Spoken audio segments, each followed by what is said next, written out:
Black Star Network is here. Hold no punches! I'm real revolutionary right now. Black power. Support this man, Black Media. He makes sure that our stories are told. Thank you for being the voice of Black America, Roland. Stay black. I love y'all. All momentum we have now, we have to keep this going. The video looks phenomenal. See, this difference between Black Star Network and Black-owned media and something like CNN. You can't be Black-owned media and be scared. It's time to be smart. Bring your eyeballs home. You dig?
Today is Tuesday, March 7, 2023. Coming up on Roland Martin Unfiltered, streaming live on the Black Star Network. Family members say the 4 black Americans kidnapped in Mexico crossed the border for one of them to have a medical procedure, a tummy tuck. 2 of them are dead. 2 have been found after the FBI offered $50,000 for their information to where they are. Folks, they went to Matamoros, and this thing ended up deadly. We'll give you more of those details as well. Senate Majority Leader Chuck Schumer blasts Fox News and Tucker Carlson for their outright lies regarding January 6th. We'll play for you what Schumer had to say. He's calling Fox News actions dangerous and unforgivable. They're also a trash-ass network. U.S. home ownership increased in 2021. However, the rate of black American home ownership still lags. I'll talk with the founder and CEO of Ready Life, an organization helping black Americans close the gap. Florida's newly elected leader of the state's Democratic Party, Nikki Fried, here to tell us what she's going to do to turn the state blue. She has one hell of a job. Plus, in our Marketplace segment, a mother-daughter duo is helping folks get healthy hair and skin. They'll join us. It's time to bring the funk. I'm Roland Martin Unfiltered on the Black Star Network. Let's go. He's got it. Whatever the miss, he's on it. Whatever it is, he's got the scoop, the fact, the find. And when it breaks, he's right on time and it's rolling. Best believe he's knowing. Putting it down from sports to news to politics. With entertainment just for kicks, he's rolling.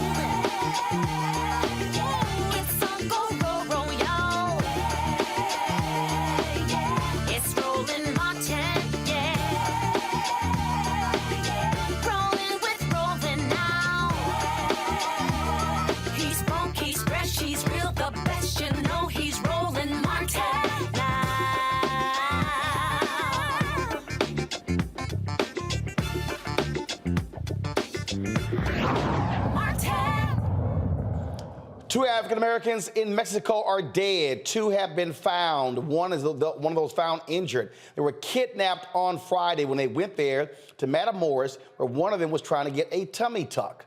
Folks, this is video showing them being kidnapped on Friday. The 4 individuals, folks, Latavia Tay McGee, Shai Woodard, Zendo Brown, and Eric James Williams, again, traveled to Mexico from South Carolina for a tummy tuck procedure. The mother of one of them said she told her daughter, do not go, but she said it was going to be safe. But they ran into the Gulf cartel, which dominates Matamoros. The U.S. State Department has advised Americans not to travel to the Mexican state due to the risk of crime and kidnapping.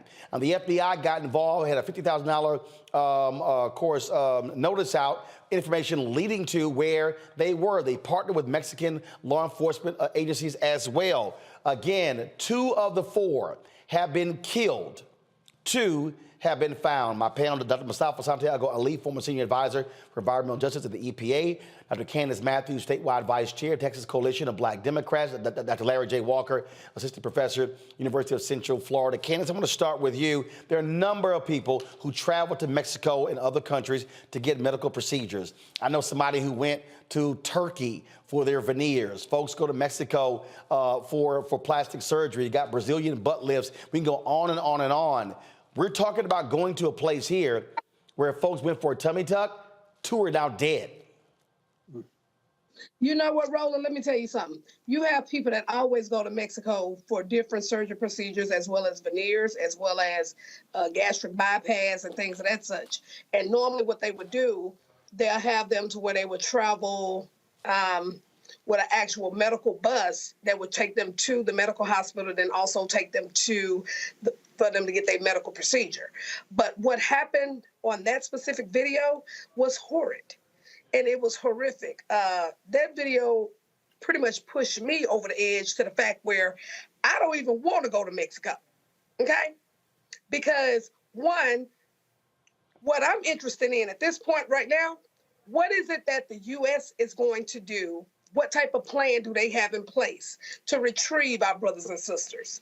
Also, I would like to know which civil rights organization or what civil rights organizations they are going to come into play to also work in congruence with the United States government to retrieve our brothers and sisters. Also, I was told allegedly they were targeted as Haitian drug lords. So this is interesting, it is scary, and it is close to home. Look, this is real simple, Mustafa. You don't know what you're walking into when you go into a foreign country. You don't know who's controlling what area. I mean, we talk about there being gang control areas in the United States. We're talking about in a place where, yes, where folks are killed, they are beheaded. So is a tummy tuck worth your life? Yeah, you got to make some hard decisions. It really shouldn't be that hard about saving a little longer and getting the procedure done here. There are numbers that about 300,000 people leave our country every year to go seek medical treatment, whether it is for plastic surgery or other things each year. And I've worked in Mexico on the border. I've been to Mexico City, a number of locations. It is not a place to play around. If you don't speak Spanish, and even if you do, you can find yourself in a really tough situation very quickly, because there are a lot of folks who get kidnapped and held for ransom. Unfortunately, we have these 2 of the 4 who lost their lives. So folks need to think really hard before deciding to go to Mexico or other countries that are unstable. Remember that the cartels really play a significant role in running government there when you really understand from a foreign process of what's really happening in that space. Bottom line here, Larry, I will caution anybody, especially any African American, it is not worth your life to travel to Mexico for any type of surgery whatsoever. You had better be paying attention to the State Department, their travel advisors, know where to go, where not to go. And it's just, again, it can be very dangerous. And yes, you can lose your life in one of these areas. So first, I want to send my condolences to the 2 individuals that lost their lives. And so, Roland, you highlighted a point I think I want to make, and people to understand who are watching the program. People, if you're going out of the country, you need to check the State Department website in terms of any updates And often, like the State Department put out these warnings for countries, like you said, that you should not travel to. But secondly, traveling to Mexico or, like you say, any other country for cosmetic surgery, it's not worth it. Particularly, like I said, we all the challenges along along the border, and so like my colleague described in Mexico City and some other places. You have to be careful, and as Brother Mustafa said, if you speak the language, you still might find yourself in dire straits. So we need to make sure we use common sense here. And if the individuals were warned, it was somebody in my family, I would tell them this is not in your best interest to go to get cosmetic surgery, and particularly, like I said, Mexico. But it costs 2 individuals their lives. 2 other individuals are permanently scarred, and then the family members have to deal with this tragedy for the rest of their lives. Indeed. So certainly our condolences.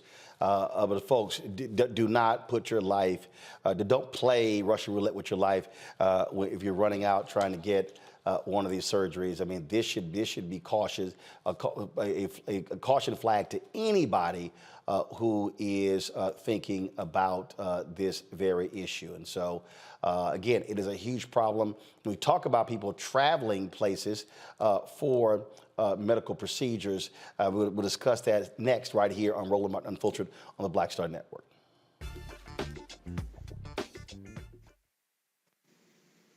On the next, A Balanced Life with me, Dr. Jackie. Just who do you think you are? And maybe more importantly, who is it that you think you're trying to please? The answer to that second question is really wrapped up in the first. Think about that. Being the true, authentic you, no matter the circumstance. But we learn the art of forgiveness, not only of forgiving one another, but forgiving ourselves. And we also learn how to love ourselves so that we can love each other. That's next on A Balanced Life, here on Black Star Network. Next on The Black Table with me, Greg Carr. We featured the brand new work of Professor Angie Porter, which, simply put, is a revolutionary reframing of the African experience in this country. It's the one legal article everyone, and I mean everyone, should read. Professor Porter and Dr. Valencia Watkins, our legal roundtable team, join us to explore the paper that I guarantee is going to prompt a major aha moment in our culture. You crystallize it by saying, who are we to other people? Who are African people to others? Governance is our thing. Who are we to each other? The structures we create for ourselves, how we order the universe as African people. That's next on The Black Table, here on the Black Star Network.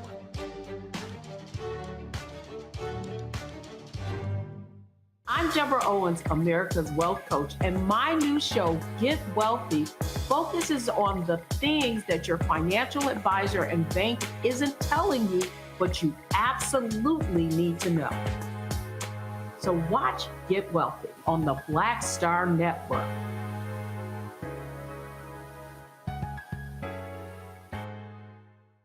Hi, I'm Gavin Houston. Hi, I'm Carl Payne. Hey, what's up, y'all? It's your boy Jacob Lattimore, and you're now watching Roland Martin right now.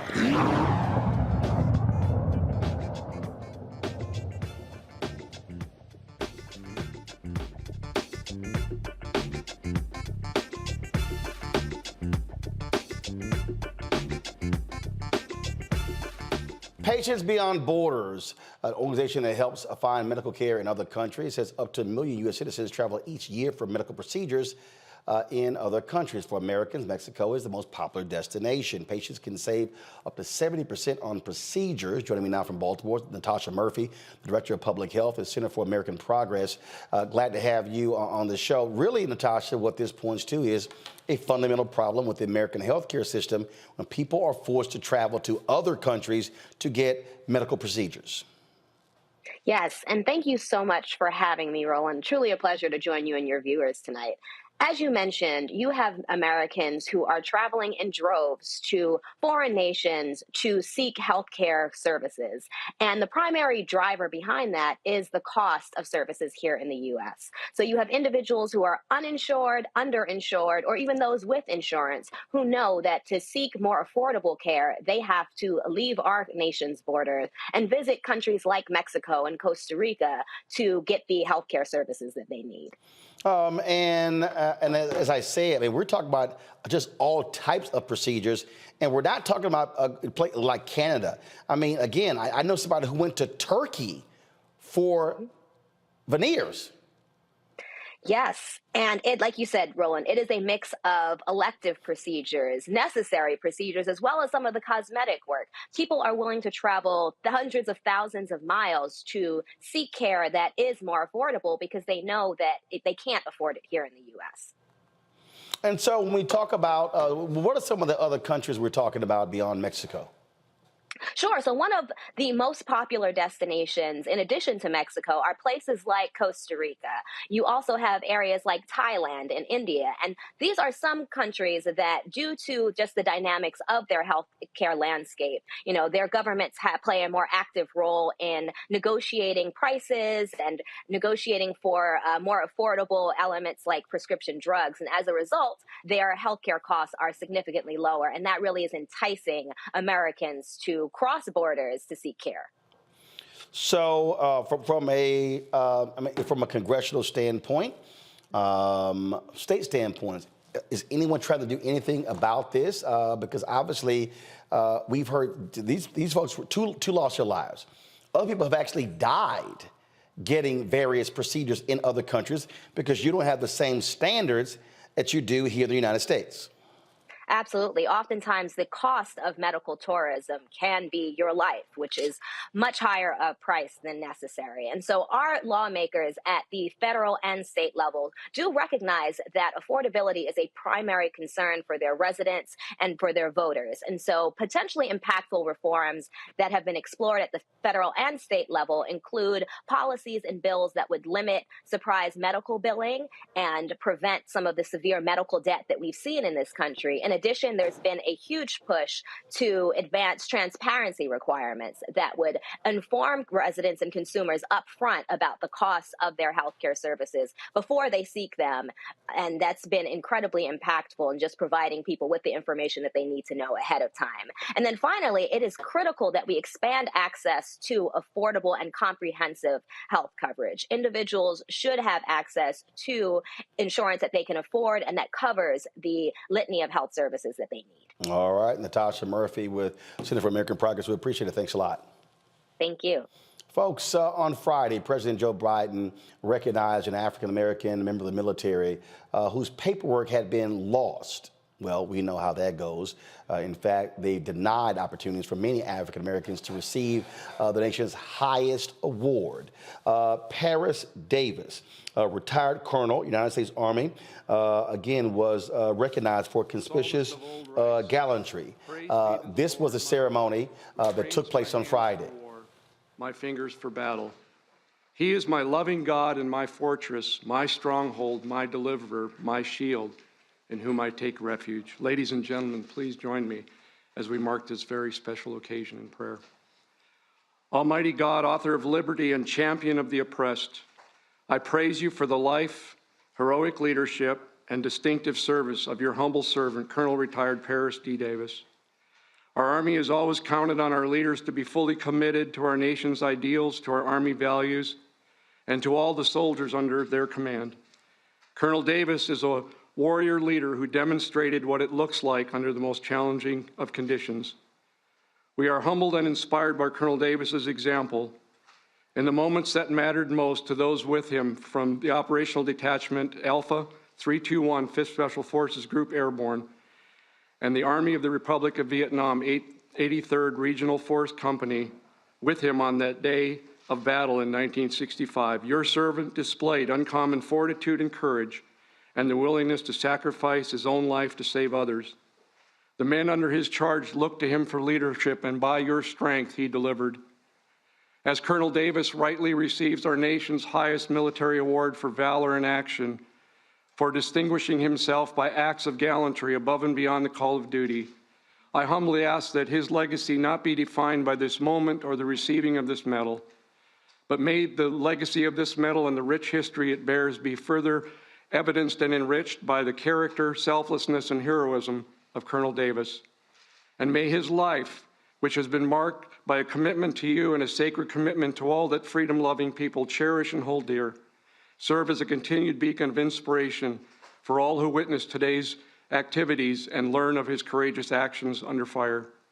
Finally, may this ceremony serve as a testament of hope for the world's oppressed and as a terrible warning to the oppressor, because our nation still has men and women like Colonel Davis in our ranks, across our military services, who stand ready to step into the breach. We thank you, O Lord, for this reality. It is in your most holy name I pray. Amen.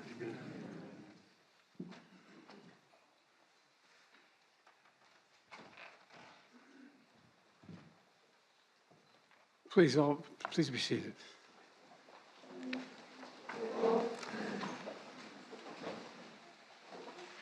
I have to say at the outset, I've had the great honor, and we have other Medal of Honor recipients here, and that I've been able to give one of those medals.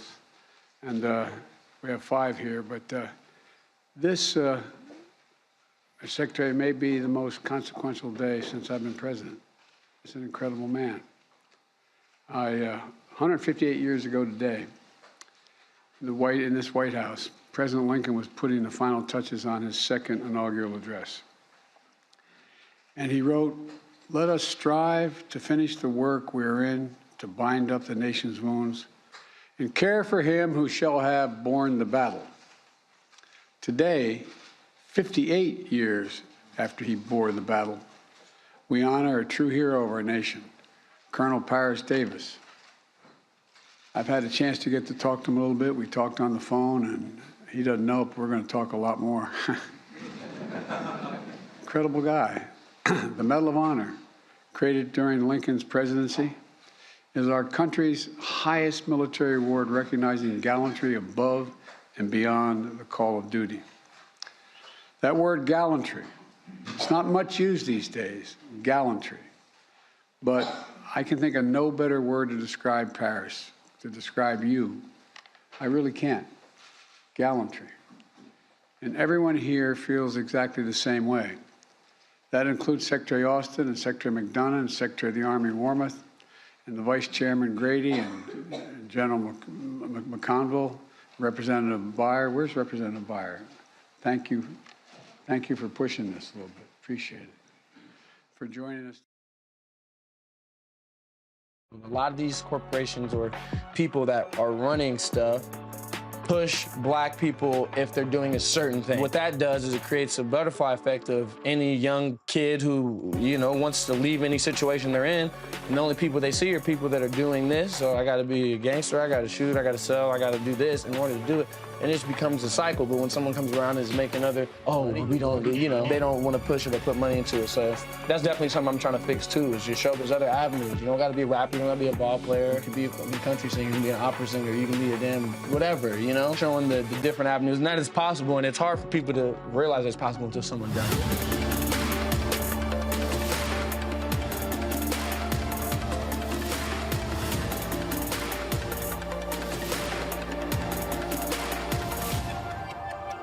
On the next Get Wealthy with me, Deborah Owens, America's Wealth Coach, the wealth gap has literally not changed in over 50 years, according to the Federal Reserve. On the next Get Wealthy, I'm excited to chat with Jim Castleberry, CEO of Known Holdings. They have created a platform, an ecosystem to bring resources to Blacks and people of color so they can scale their business. Even though we've had several examples of African Americans and other people of color being able to be successful, we still aren't seeing the mass level of us being lifted up.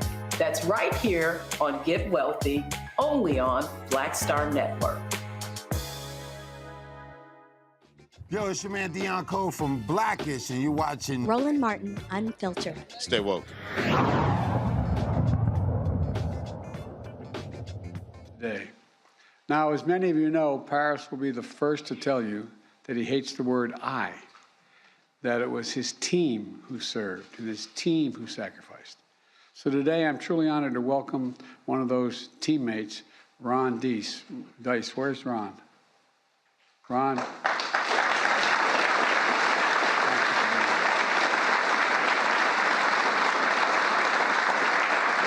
He was the airborne spotter for that team. And it was only a few days ago, right? I also want to thank previous Medal of Honor recipients who are here, who joined us to recognize their brother-in-arms, Leroy Petrie, William Swenson, Melvin Morris, Matthew Williams, and Earl Pumley. Stand up, guys.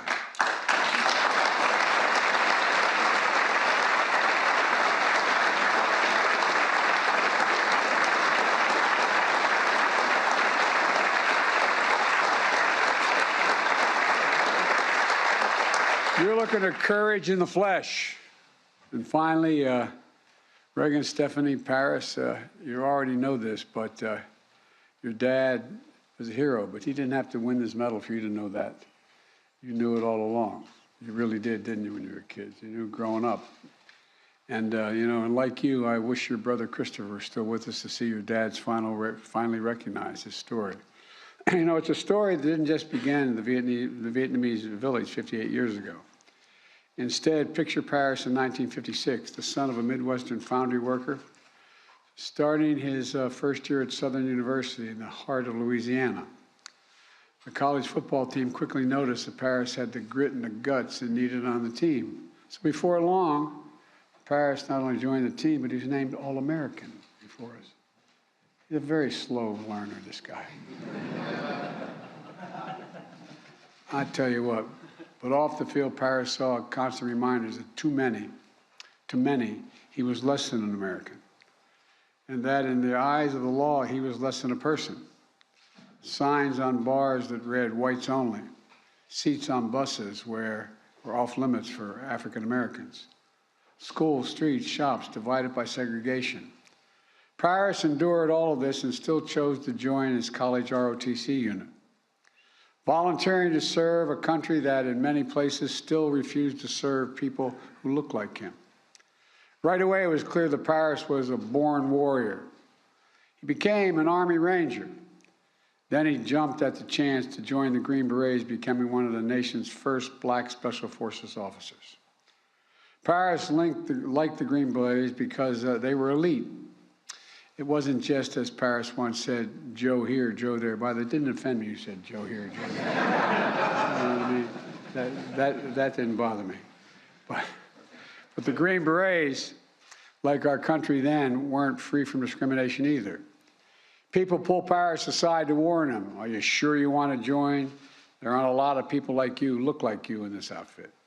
Well, remember, this was only 14 years after President Truman desegregated our military, only 14 years later.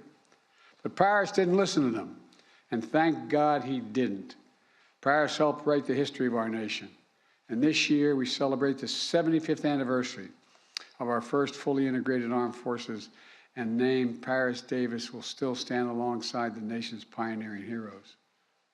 You know, in the early hours of June 18th, 1965, and his then Captain Davis, and his team with 3 other Green Berets were wrapping up a job well done. And together, they just finished a 10-mile march through the night to support a company of South Vietnamese soldiers on their first combat mission, a raid against the Viet Cong, thick in the jungle of Bong Song. The raid was a success. But as the sun began to rise, the men heard that haunting sound ring out. A bugle, a sure sign of a counterattack. Within minutes, the jungle lit up with enemy fire. Hundreds of Viet Cong began to swarm Captain Davis and his team, pinning them down in a rice paddy with no cover.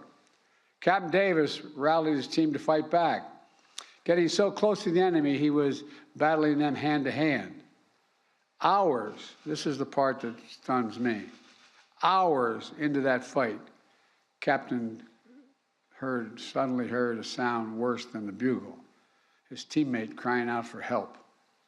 His team sergeant had been shot badly in his foot and his leg, trapping him in the middle of the paddy. And it got worse. On the far side of the field, his weapons specialist was stuck in a cesspit after being temporarily knocked out by shrapnel. You know, and even further beyond him was his medic, who had been shot in the head. Captain Davis realized he was the last American standing. Without hesitation, he yelled, "I'm coming for you. I'm coming for you." He called in friendly fire and gave a little bit of cover to run out and rescue his team. On his first attempt to get to Team Sergeant, Captain Davis was shot in the arm and had to turn back. Captain Davis waited for another window and sprinted back out again. But his team sergeant was stuck. Captain Davis couldn't fully break him free before he had to return to cover. He didn't give up, though. That's not the Green Beret way. For his third time, as enemy fire rained down on him, he ran out. Captain Davis freed his team sergeant, threw him over his shoulder, and started carrying up the hill to safety. Captain Davis got about halfway up the hill before a bullet pierced his leg. Then, in front of him, another Green Beret sergeant who had just arrived to the battle to reinforce the team was shot in the chest and now needed to be rescued as well. Captain Davis limped up the hill with his team sergeant on his shoulder. He'd been fighting for around 10 hours, but Captain Davis didn't hesitate. He went back down the hill to retrieve the reinforcement who had been just shot in the chest, all 240 pounds of him. Next, Captain Davis ran to his weapons specialist, who was struck in that cesspit. Viet Cong fighters continued to spray gunfire across the field as Captain Davis threw his teammate a rope, pulled him out, and began to haul him up the hill as well. But this time, by this time, the rescue helicopter had landed. Captain Davis' commander gave him a direct order, "Get on board." Davis' response was just as direct. "Sir," he said, "I'm just not going to leave. I still have an American out there." Unsure if he was still alive, Captain Davis began to plan how he would get his medic. Just the day before, the medic had found out he was the good news. He was a new father. His wife had given birth to their first child. Captain Davis was going to give him a chance to see his baby boy. He pinpointed the medic's position and began crawling toward him, with gunfire and grenades still exploding around him. When he got there, the medic, still alive, asked him, "Am I going to die? Am I going to die?" Captain Davis responded, "Not before me." Still fending off the Viet Cong assailants, Captain Davis hauled his medic up the hill. And nearly 20 hours later, after that bugle first rang, Captain Davis had saved each one of his fellow Americans. Every single one. Just as the story of Paris Davis did not begin on June 18, 1965, it does not end there either. Captain Davis went on to become Colonel Davis, serving more than 25 years in our military and earning a PhD on top of that. He received the Silver Star, the Bronze Star, the Air Medal, the Purple Heart. And even after he hung up his uniform, the captain continued to serve the community, founding the Metro Herald, a newspaper that focused on his local community and civil rights issues. I wish I could say that this story of Paris' sacrifice on that day in 1965 was fully recognized and rewarded immediately. But sadly, we know they weren't. At the time Captain Davis returned from war, the country was still battling segregation. He returned from Vietnam to experience some of his fellow soldiers crossing the other side of the street when they saw him in America. And although the men who were with him on that June day immediately nominated Captain Davis to receive the Medal of Honor, somehow the paperwork was never processed. Not just once, but twice. But you know what Captain Davis said after learning he would finally receive the Medal of Honor? Quote, "America was behind me. America was behind me." He never lost faith, which I find astounding. He never stopped believing in the founding vision of our nation, a vision that Lincoln kept alive 158 years ago, and a vision Paris fought to defend 58 years ago. This vision for a more perfect union, one where all women and men are created equal. You know, we're the most unique nation in the world. We're the only nation founded on an idea. Every other nation is founded based on a philosophy, based on ethnicity, religion, whatever, an idea. is captured in, we hold these truths to be self-evident, that all men and women are created equal, endowed by their Creator with certain inalienable rights, life, liberty. We've never fully lived up to it, but we've never walked away from it. This is evidence we're still not going to walk away from it. Look, folks, we never ever walked away from our troops who dare all and give all to our nation. Paris, you are everything this medal means. I mean everything this medal means. And look, you're everything our generation aspired to be. You're everything our nation. Horrific scene, a white nationalist rally that descended into deadly violence. White people are losing their damn minds. As an angry pro-Trump mob storms the U.S. Capitol, We're about to see the rise of what I call white minority resistance.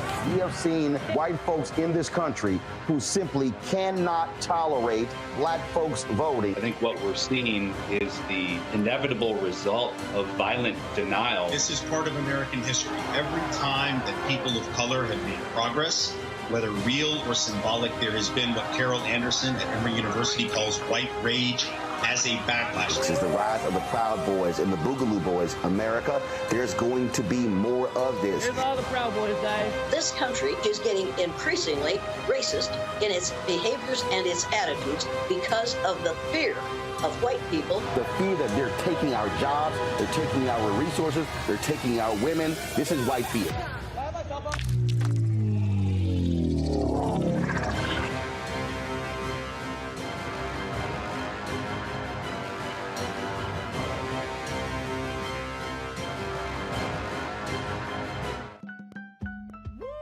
We're all impacted by the culture, whether we know it or not. From politics to music and entertainment, it's a huge part of our lives, and we're going to talk about it every day right here on The Culture with me, Faraji Muhammad, only on the Black Star Network.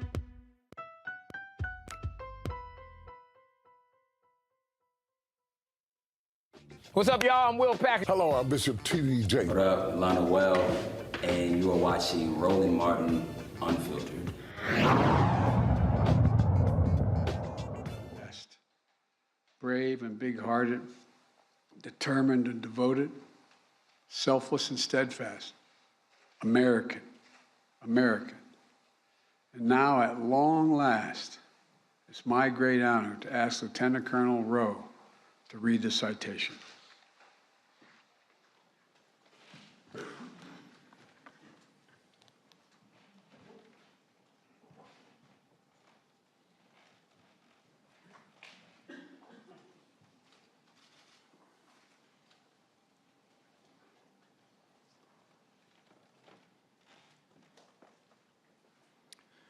The President of the United States of America, authorized by Act of Congress, March 3, 1863, has awarded in the name of Congress the Medal of Honor to Captain Paris D. Davis, United States Army, for conspicuous gallantry and intrepidity at the risk of his own life above and beyond the call of duty. Captain Paris D. Davis, Commander, Detachment A321, 5th Special Forces Group Airborne, 1st Special Forces, distinguished himself by acts of gallantry and intrepidity above and beyond the call of duty while serving as an advisor to the 883rd Regional Force Company, Army of the Republic of Vietnam, during combat operations against an armed enemy in the vicinity of Bong Son, Republic of Vietnam on June 17 through 18, 1965.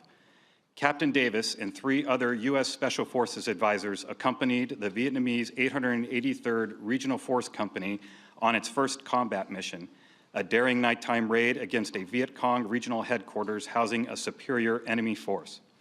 Captain Davis' advice and leadership allowed the company to gain the tactical advantage, allowing it to surprise the unsuspecting enemy force and kill approximately 100 enemy soldiers. While returning from the successful raid, the Regional Force Company was ambushed and sustained several casualties.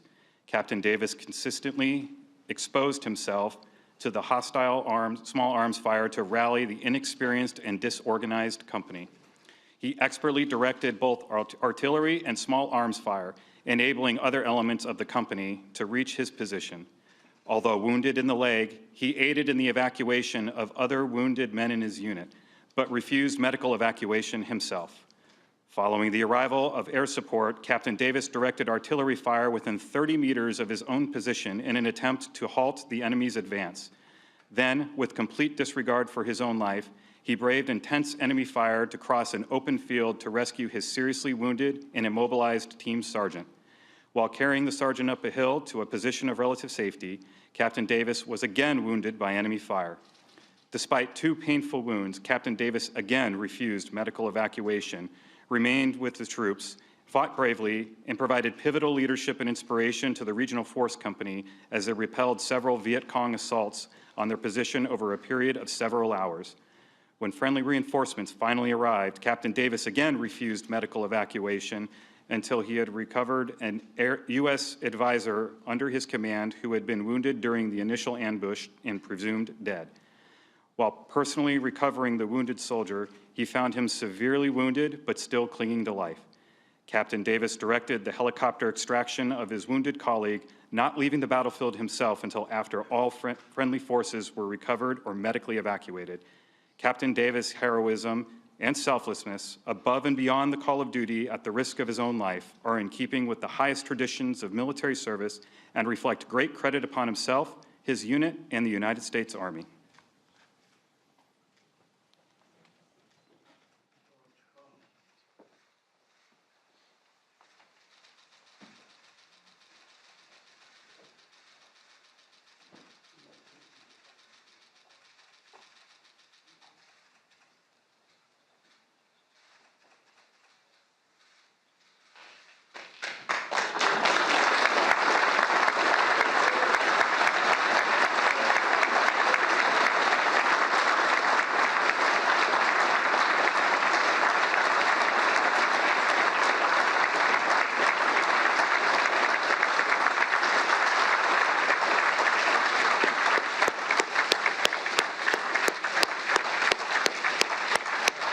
Mustafa wanted to show that full ceremony not only because he is our Alpha Phi Alpha fraternity brother, but also because, look at this, go to my iPad, please. This is what is shameful, Larry.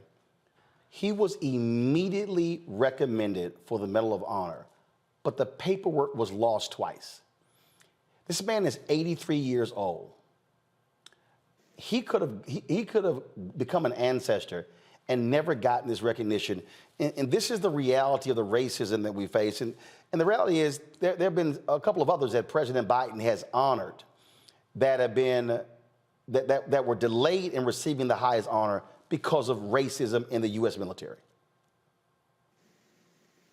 Yeah, you know, it's interesting because when listening to this story, and I had a chance to watch it live, I'm reminded of all these movies I see, all these military movies I see.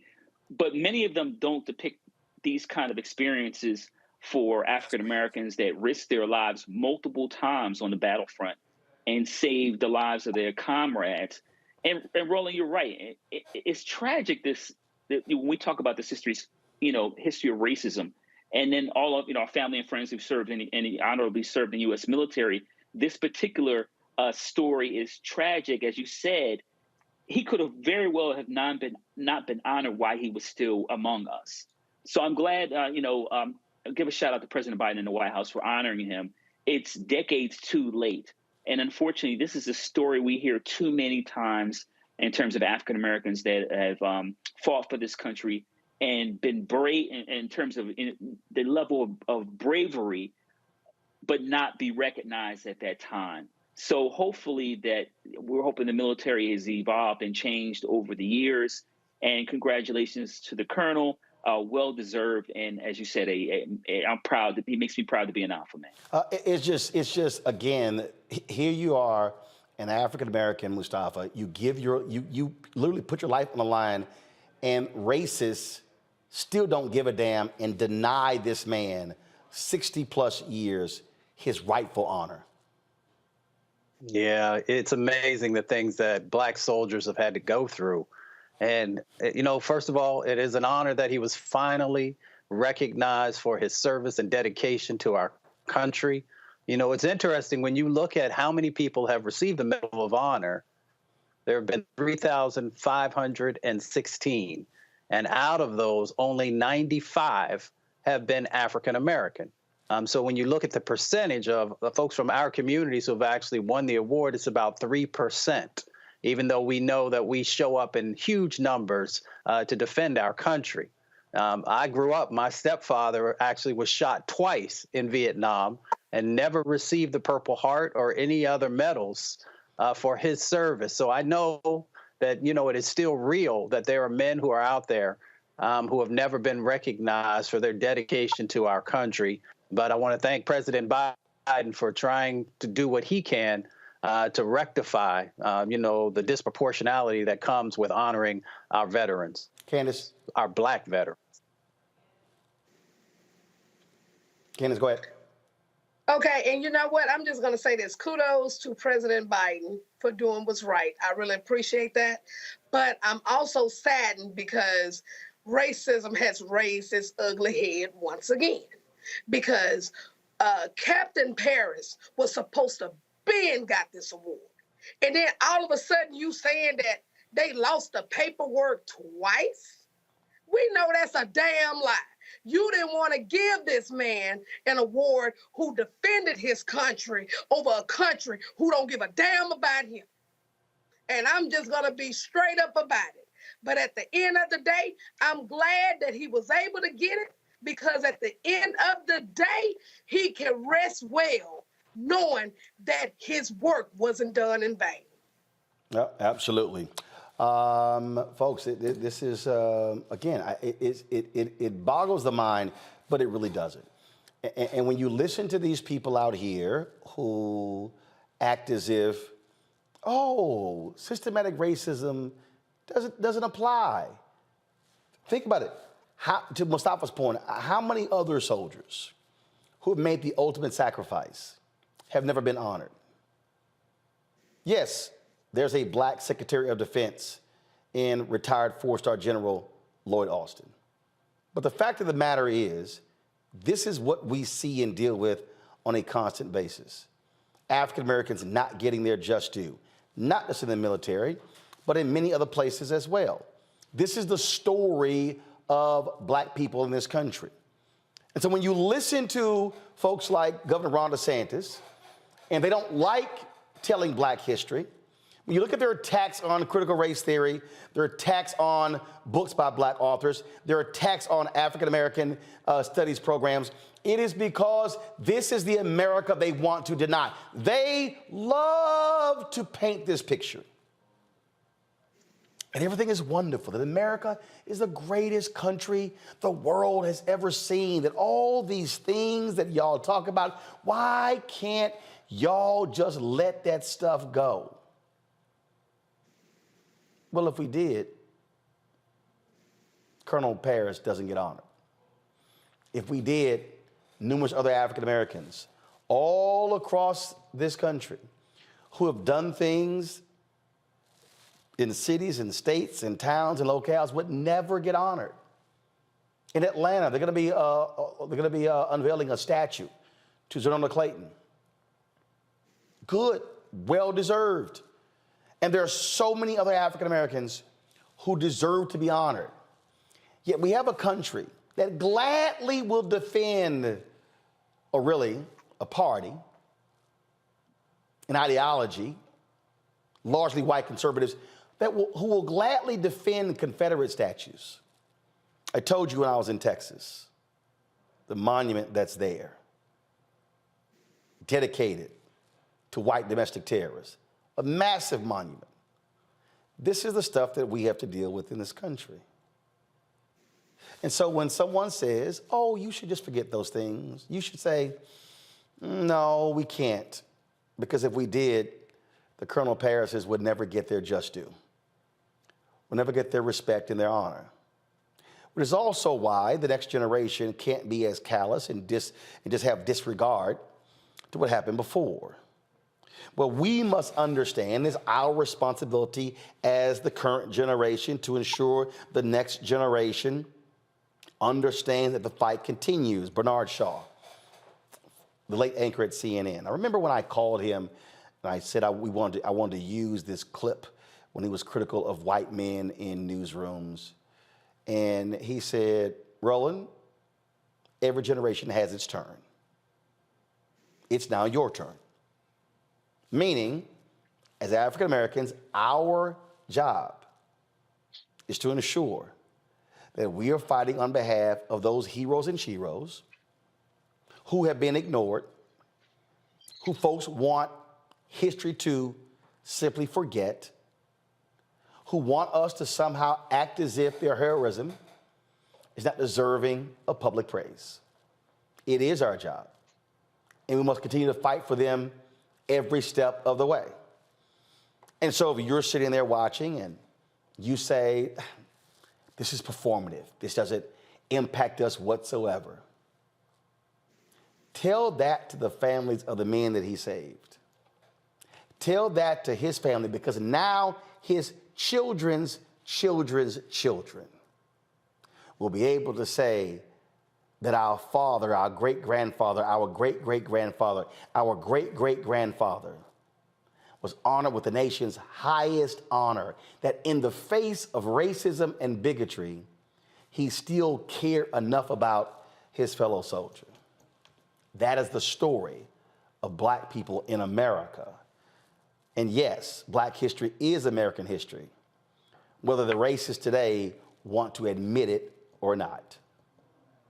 Folks, be sure to download the Black Star Network app, Apple phone, Android phone, Apple TV, Android TV, Roku, Amazon Fire TV, Xbox One, Samsung Smart TV. Also, support us in what we do. Your dollars make it possible for us to do this show every single day. And trust me, it is not a cheap endeavor when it comes to the studio and when it comes to the staff. Our studio alone costs $15,500 a month. When it comes to our staff, you may think these costs are no big deal, but trust me, when we spend more than $3,000 a month, even on fiber optic lines to be able to broadcast this show, that's what it takes. Our monthly expenses are about $185,000. And so when you see this show, when you see the Black Star Network, that's what it costs. So your dollars matter. So you're checking money orders to P.O. Box 57196, Washington, D.C. 20037-0196. Cash App, $RM Unfiltered. PayPal, R Martin Unfiltered. Venmo, RM Unfiltered. Zelle, Roland at RolandSMartin.com. Roland at RolandMartinUnfiltered.com. We'll be right back.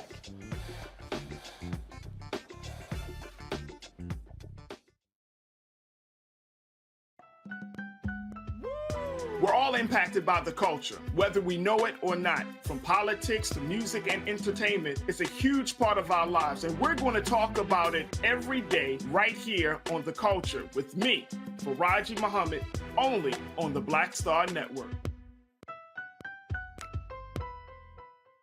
Pull up a chair, take your seat. The Black Tape with me, Dr. Greg Carr, here on the Black Star Network. Every week, we'll take a deeper dive into the world we're living in. Join the conversation only on the Black Star Network.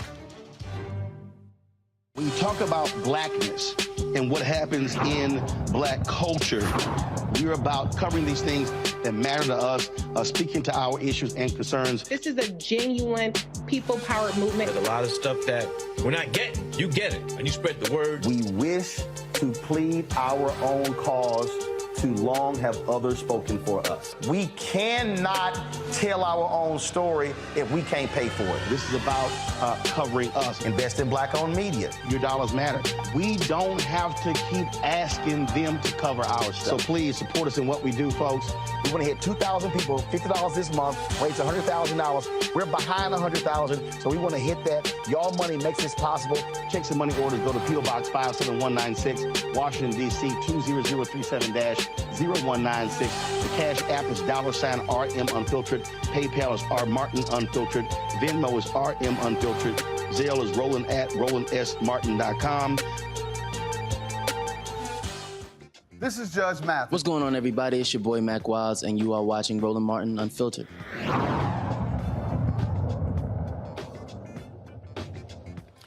I don't even know why we continue to call Fox News Fox News. They are not a news organization. They are an absolute propaganda machine. Now, if you want any further evidence, last night, white nationalist Tucker Carlson literally said this about what took place on January 6th. 3 weeks ago, thanks to the new Republican Speaker's office, we gained access to thousands of hours of surveillance video that help answer that question. The January 6th committee had access to this very same tape and watched much of it. But as we're about to show you, committee members lied about what they saw and then hid the evidence from the public as well as from January 6th criminal defendants and their lawyers. That is unforgivable. Whatever you think of Speaker Kevin McCarthy, he rectified that crime, and we are grateful that he did. Before we show you the tape, a few words on the process. Our producers had unfettered access to the Capitol surveillance video. Neither the Speaker's office nor our bosses at Fox News interfered in any way with our investigation. Of the 40,000 or so hours of tape, most of it turned out to be irrelevant, static shots of empty rooms, in some cases far from the Capitol itself. To find relevant videotape, our producers were given use of Capitol computers with advanced mapping software. That made it easy to find what we were looking for. What we didn't have was access to facial recognition software, and that was significant. For more than 2 years, we have wondered why some in the crowd that day who seemed to be inciting violence were never indicted for it. We assumed these were federal agents of some sort. We still assume that. And in fact, there were many examples of behavior we saw in those tapes that didn't seem to make sense. Y'all, this fool literally said folks were just taking tours.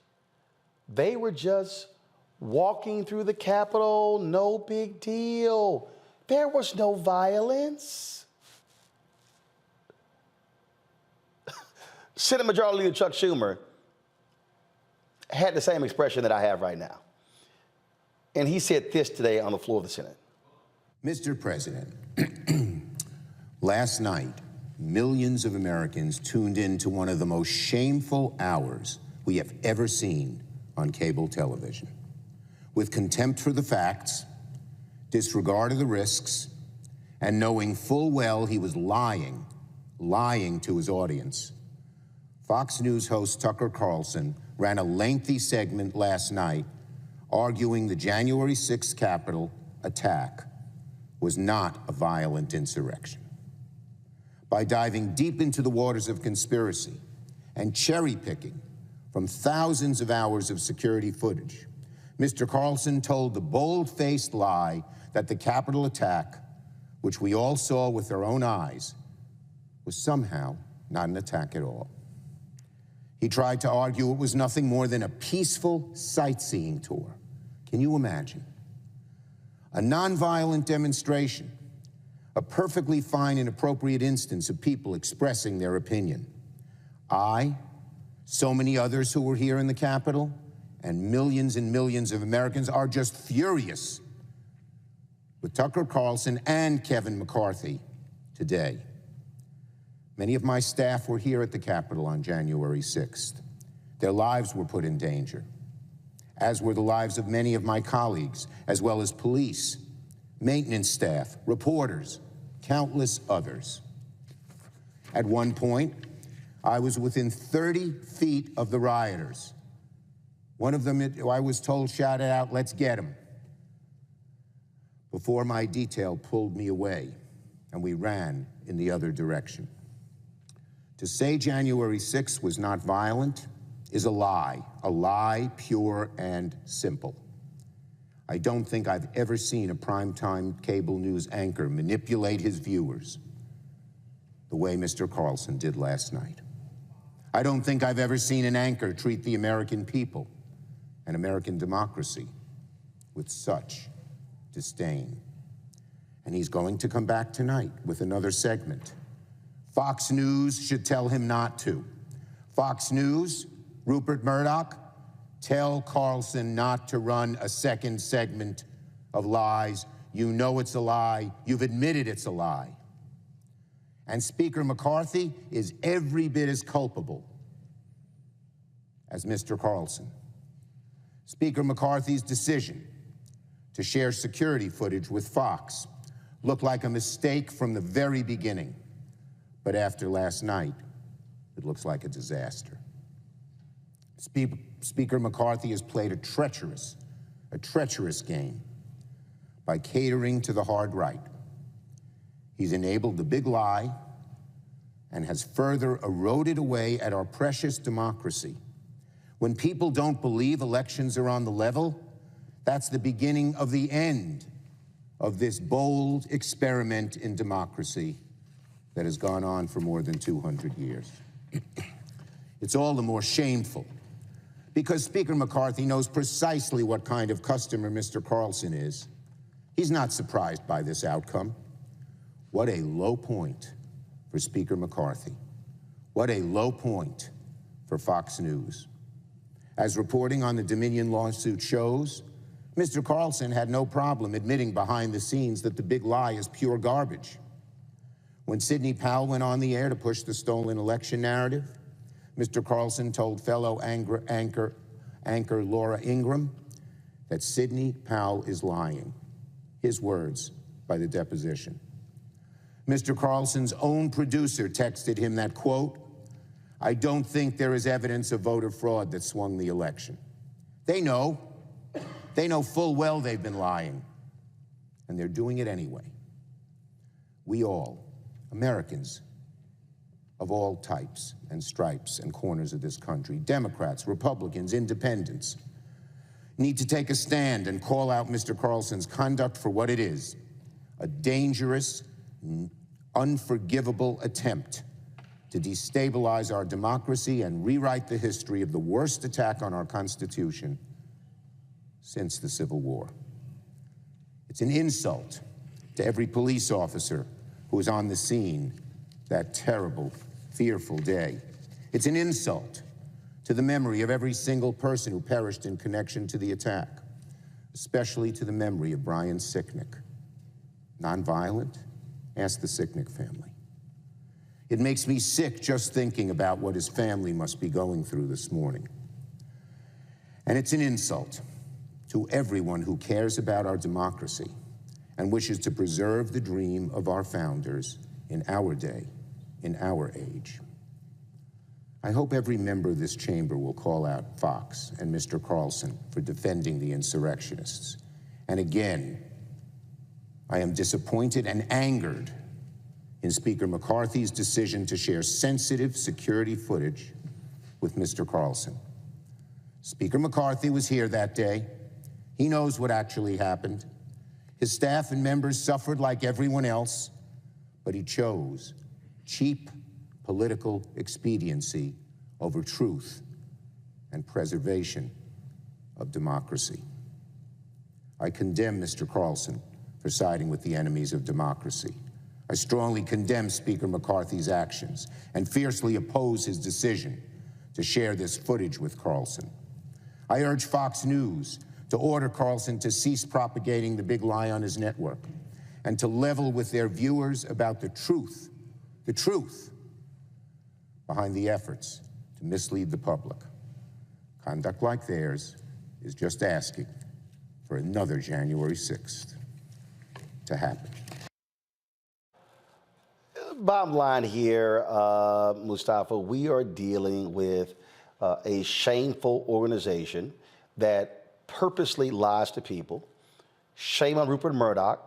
Shame on Fox News CEO Suzanne Scott and every single one of the executives. We now know they were afraid. They were afraid of their audience for telling the truth and calling Arizona for Joe Biden. These people are despicable, and you have no leadership to let this man, Tucker Carlson, go on a show and lie. Let me tell you something right now. I got 5 shows on the Black Star Network. If any host of mine on the Black Star Network did a show and purposely lied, I would tell them, you're either going to apologize or you're fired. Yeah, and that's the way that it has to be, because folks can't have confidence in the information that's being shared if we don't have that higher standard that folks who are sharing important information have to live by. But we know that Fox News is all about erasure. It's about erasure of truth. It's about erasure of the impacts that are happening. It is about the erasure and then the rebuilding of narratives, if you will. And we know that Tucker Carlson right now is doing a CYA set of of actions because both Fox News and himself know that they're in trouble with the Dominion case that's currently going on. So we understand these dynamics, but we also got to ask the question, where's the FCC and where are others in pushing accountability? Well, first of all, the FCC has no jurisdiction here because this is a cable network. They only regulate broadcast. Yeah, that is correct. I guess it comes down to each and every one of us also making sure there's accountability.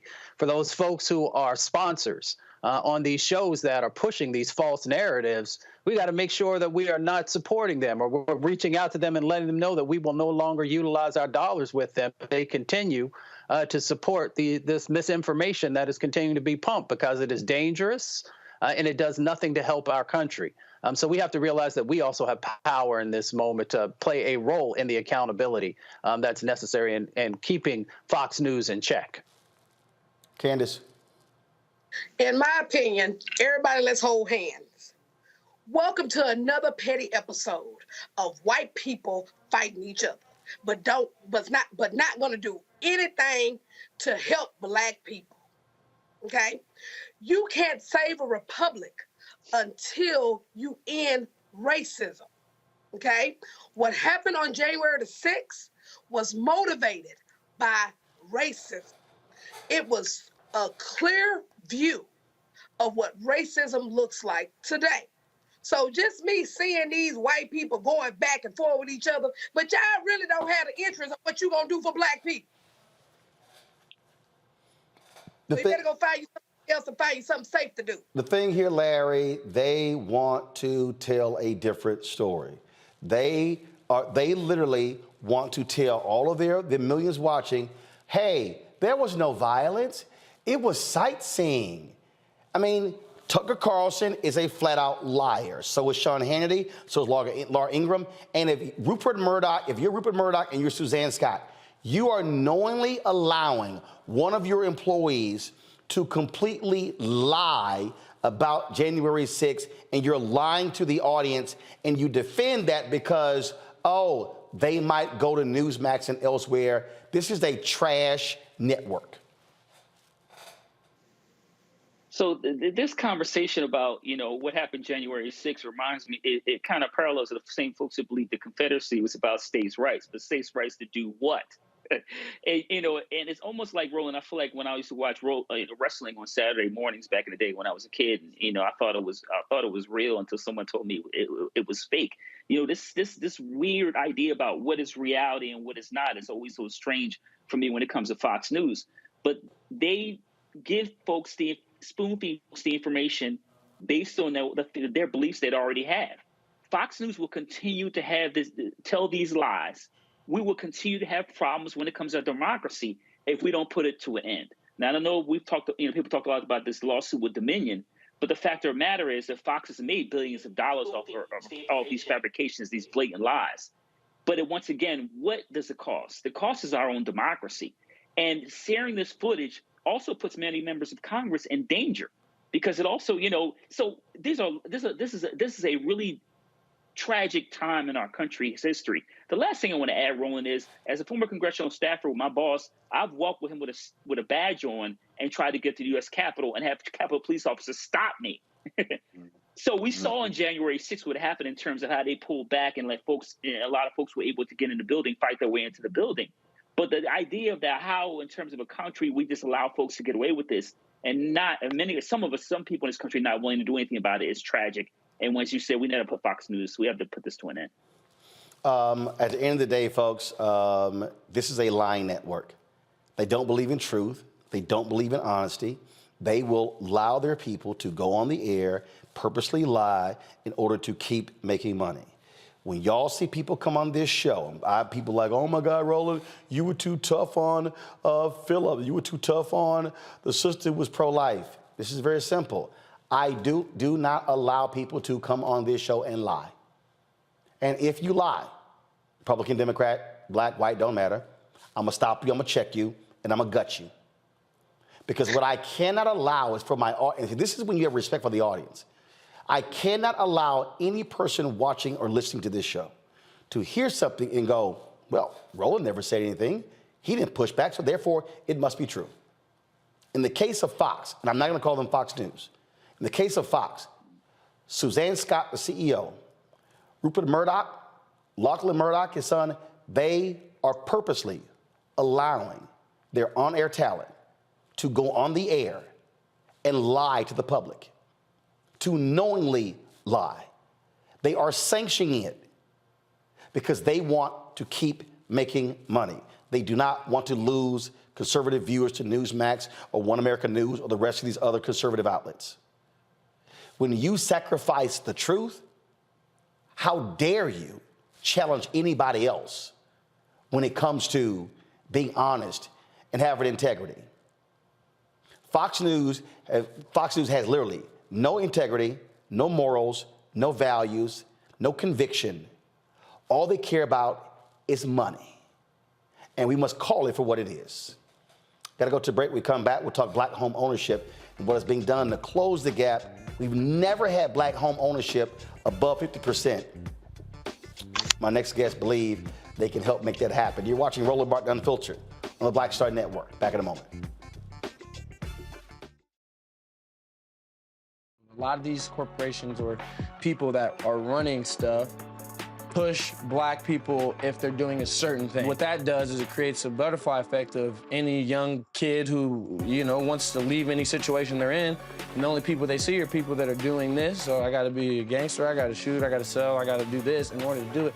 And it just becomes a cycle. But when someone comes around and is making we don't, they don't want to push it or put money into it. So that's definitely something I'm trying to fix too, is just show there's other avenues. You don't gotta be a rapper, you don't gotta be a ball player, you can be a country singer, you can be an opera singer, you can be a damn whatever, showing the different avenues. And that is possible, and it's hard for people to realize it's possible until someone does it.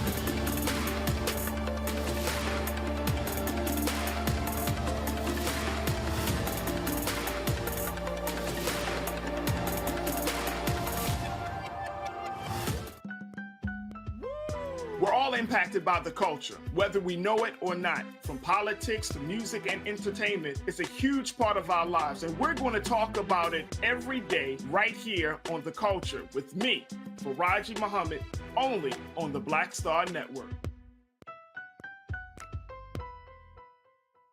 On the next, A Balanced Life with me, Dr. Jackie, just who do you think you are? And maybe more importantly, who is it that you think you're trying to please? The answer to that second question is really wrapped up in the first. Think about that. Being the true, authentic you, no matter the circumstance. But we learn the art of forgiveness, not only of forgiving one another, but forgiving ourselves. And we also learn how to love ourselves so that we can love each other. That's next on A Balanced Life, here on Black Star Network. Hi, everybody. This is Jonathan Nelson. Hi, this is Cheryl Lee Ralph, and you are watching Roland Martin, Unfiltered.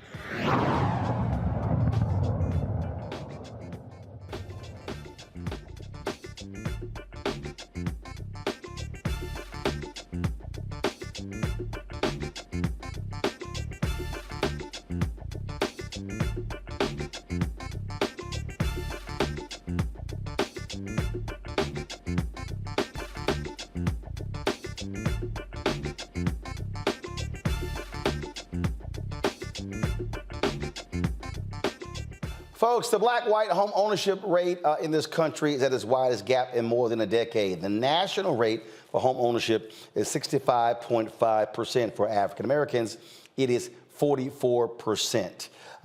It has never actually exceeded 50%, and we've seen what has happened since the Fair Housing Act of 1968. That number's actually dropped at one point to almost 40%. We lost a significant amount of wealth during the home foreclosure crisis from 2006 all the way through present day. Some 53% of black wealth was wiped out due to the home foreclosure crisis. And so we still right now are dealing with a massive housing crisis in this country, because in 2010 to 2020, we had the fewest number of homes built in the United States since the 1930s. It was less than 10 million. We pretty much averaged about 20 million homes being built per decade from 1940 through 2010. That was not the case for 2010, 2020. And so there's a black-owned firm that's trying to impact this. Ashley Bell is the founder and CEO of Ready Life, and Montel Williams is a Ready Life advisor. Ashley's in LA, Montel is in Miami. Glad to have both of you here. So for folks who don't know, Ashley, you were on before talking about this here. So exactly what is Ready Life, and how have y'all had an impact on helping African Americans get home ownership? Well, thank you, Roland. It's good to be with you again. Good to see you briefly in Salt Lake City at our brother Kenny's event he had there. Just always good to be in conversations around uplifting our folks. And Ready Life is at the heart of helping us just rethink what we've been through. And when you think about credit scores, most people, Roland, are going to sit here and say, you know, well, credit scores are the only way to get a mortgage. My credit is the barrier. But the reality is that credit scores weren't invented until 1981. There was a world without credit scores. They have not always been in our lives.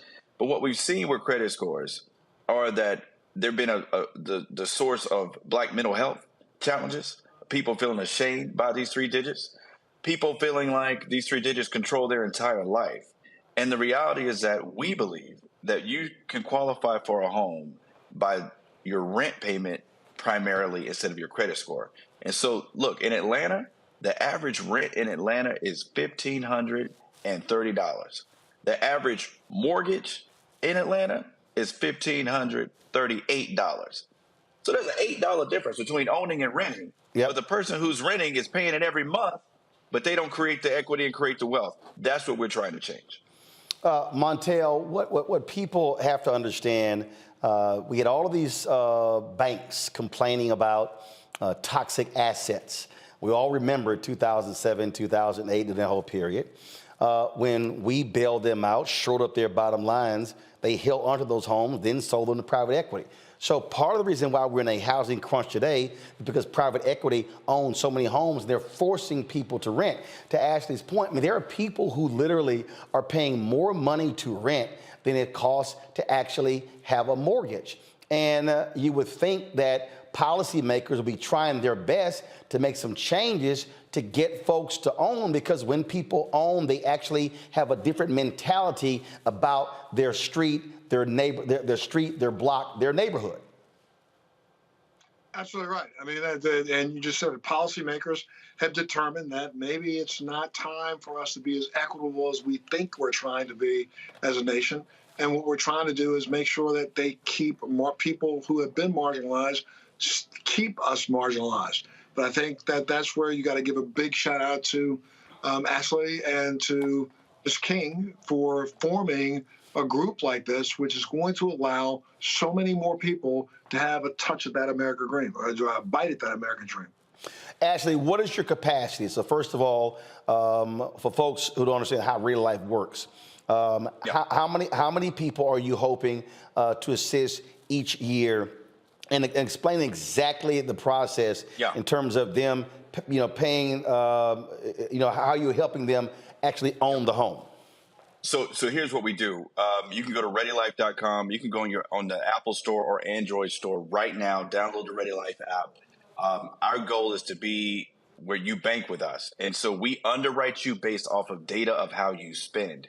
So take your credit score and replace that with, you're buying gas, buying groceries, but most importantly, buying rent. How you manage cash flow is more important. If you pay your rent on time, you should be able to own a home.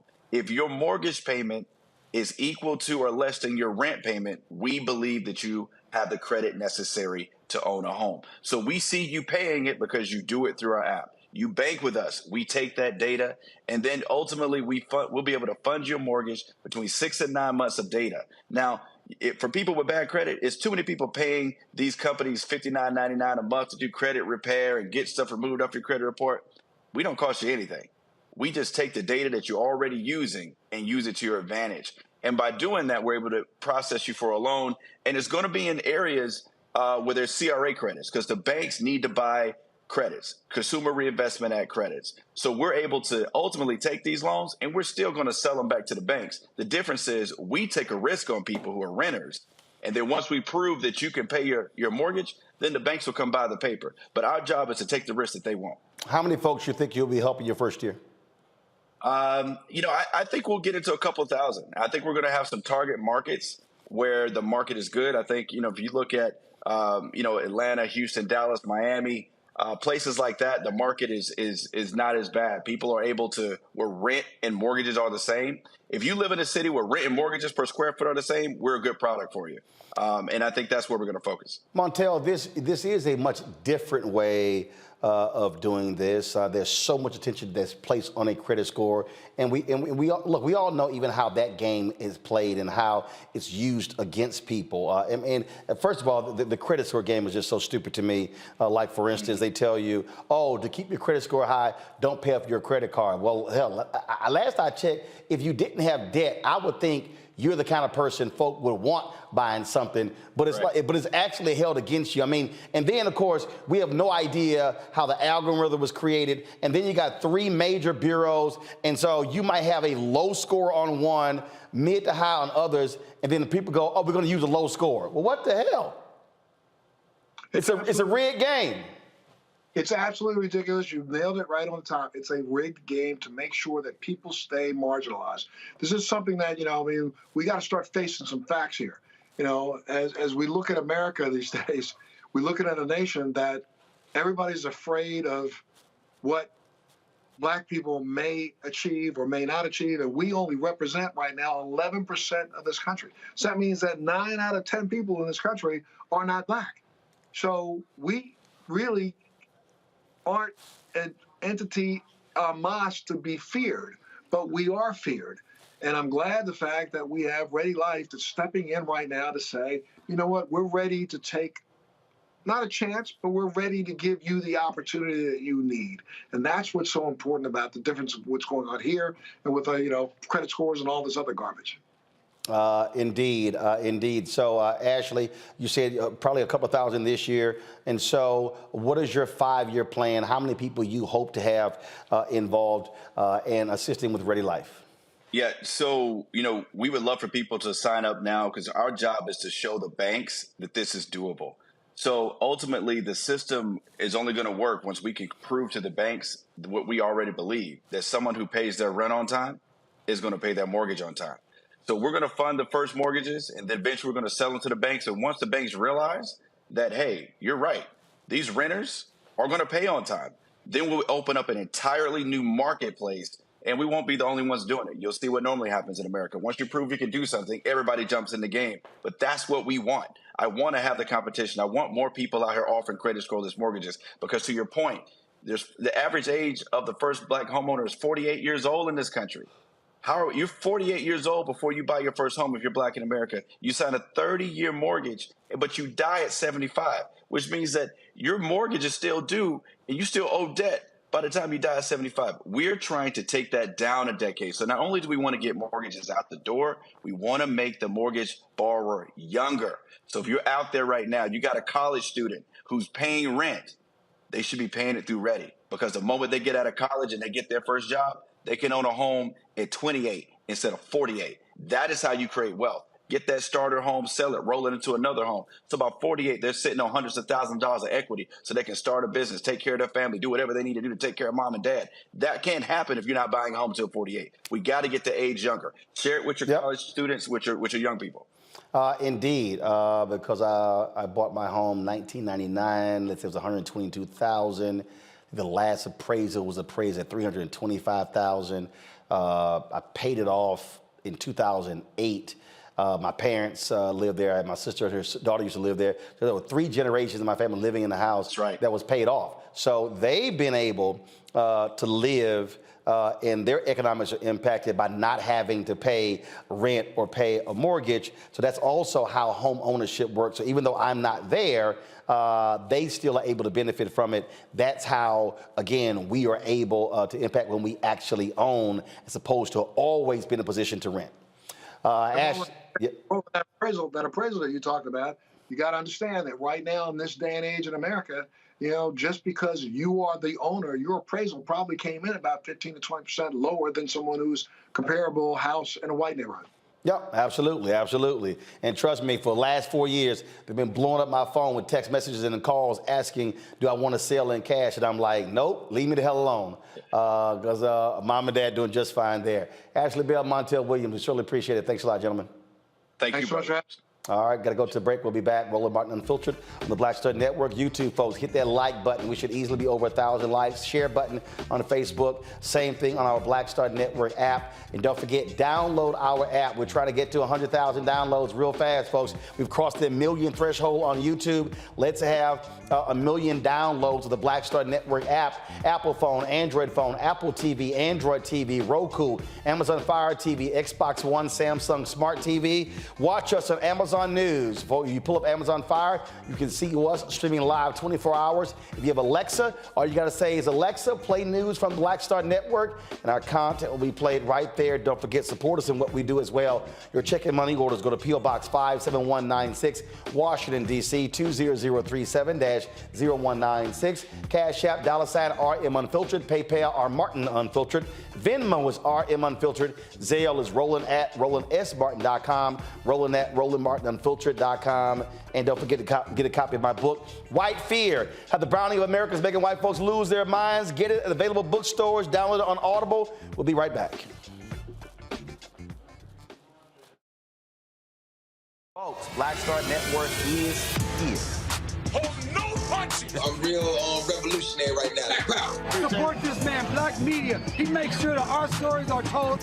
Thank you for being the voice of Black America, Roland. Stay black. I love y'all. All momentum we have now, we have to keep this going. The video looks phenomenal. See, this difference between Black Star Network and Black-owned media and something like CNN. You can't be Black-owned media and be scared. It's time to be smart. Bring your eyeballs home.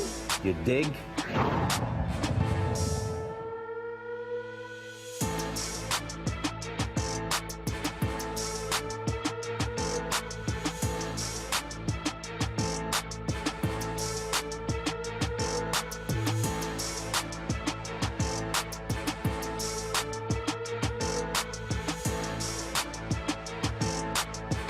On the next Get Wealthy with me, Deborah Owens, America's Wealth Coach, the wealth gap has literally not changed in over 50 years, according to the Federal Reserve. On the next Get Wealthy, I'm excited to chat with Jim Castleberry, CEO of Known Holdings. They have created a platform, an ecosystem to bring resources to Blacks and people of color so they can scale their business. Even though we've had several examples of African Americans and other people of color being able to be successful, we still aren't seeing the mass level of us being lifted up.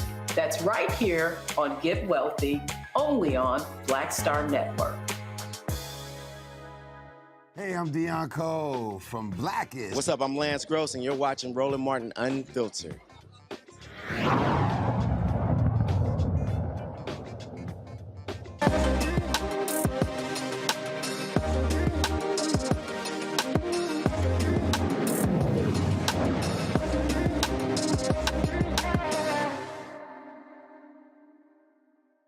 Caused her hair loss. Ogunde spent months testing a variety of oils, butters, and creams to Eloria and her mother, Eugenia, to help Eloria's hair grow back. After finding nothing that worked, the teen entrepreneur and mother created a line of products to help other Black girls and women maintain their hair while undergoing chemotherapy and other treatments. The duo then soon launched Elora Beauty. Elora and Eugenia join us now from Calgary, Alberta, Canada. Glad to have both of you on the show. And so walk us through this process. I mean, it's always interesting when you start doing something on your own, when you can't find what's out there in the marketplace. And so just what was that process like for you? Hi, Roland. This is my first time doing this, so I'm a little bit nervous. Don't worry about it. Just take your time. We'll walk you through it. It's all good. Okay, so when you're talking about what was the process like, do you mean with the disease itself, or No, in terms of y'all just siding, like, whose idea was to say, hey, all right, let's do our own hair care product company, and then how did you start putting together, start making calls and going through all of the machinations to build a business? So that would be me, Roland. Hi.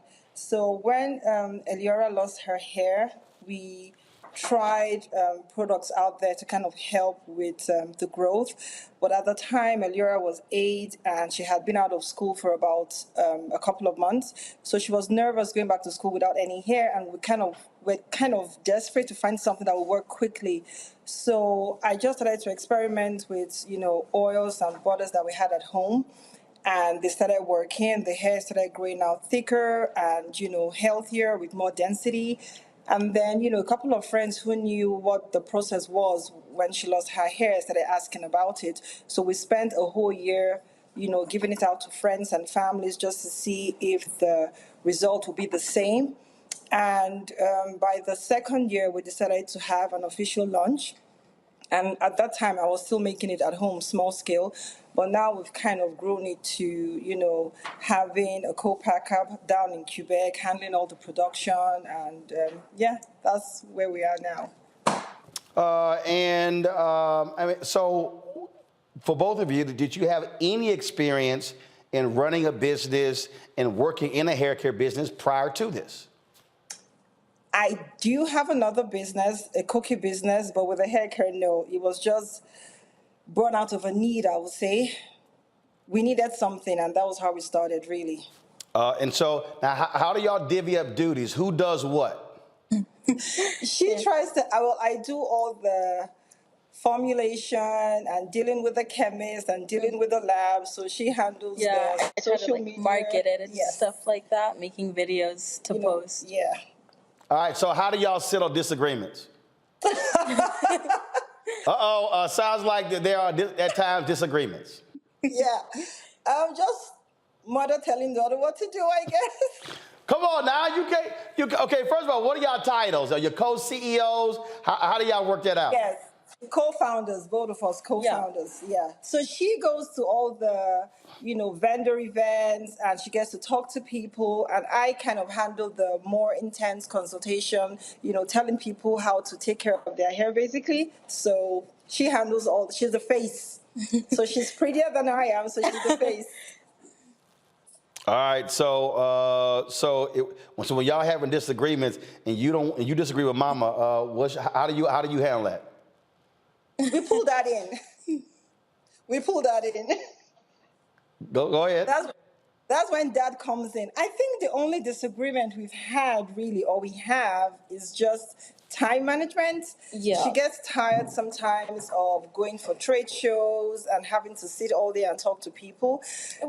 Yeah, and then I go, well, it says Eliora Beauty, not Eugenia Beauty, so you have to be there. I think it's just like balancing between being able to like market the product and then also with like other stuff I have going on, like school or just like extracurriculars. So sometimes there isn't there aren't enough videos to post on the Instagram. So that's kind of where we start to have an argument about need to do more videos and stuff like this.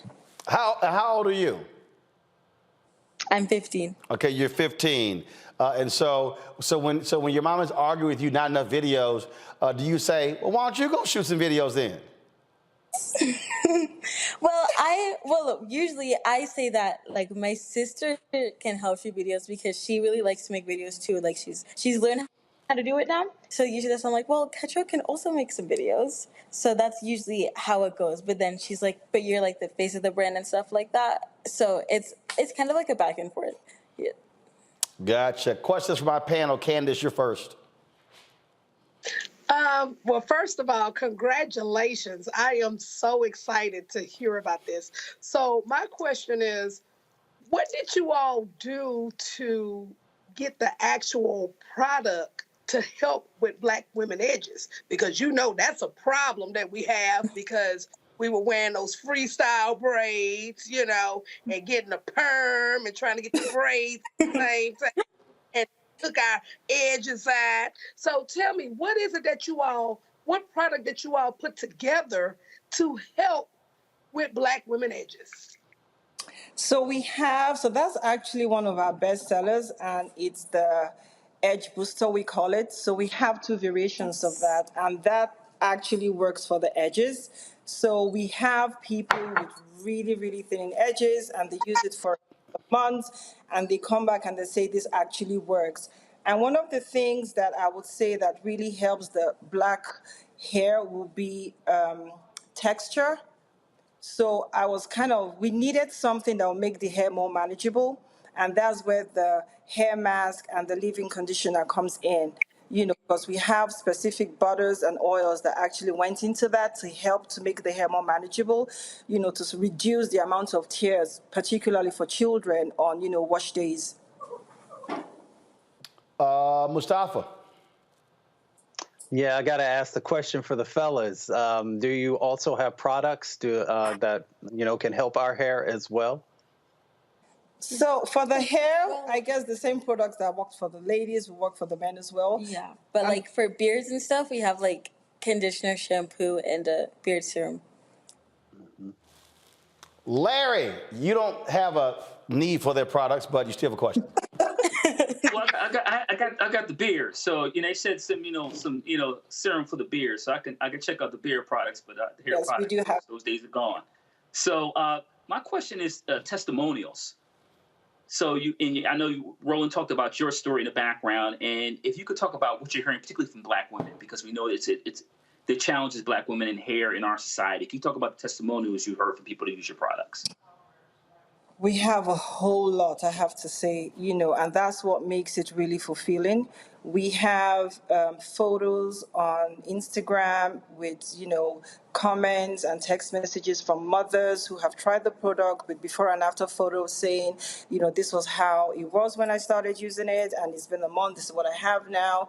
And we have moms usually or clients take photos of day 1 and day 30 just to be sure that they too can actually see how far their hair has come.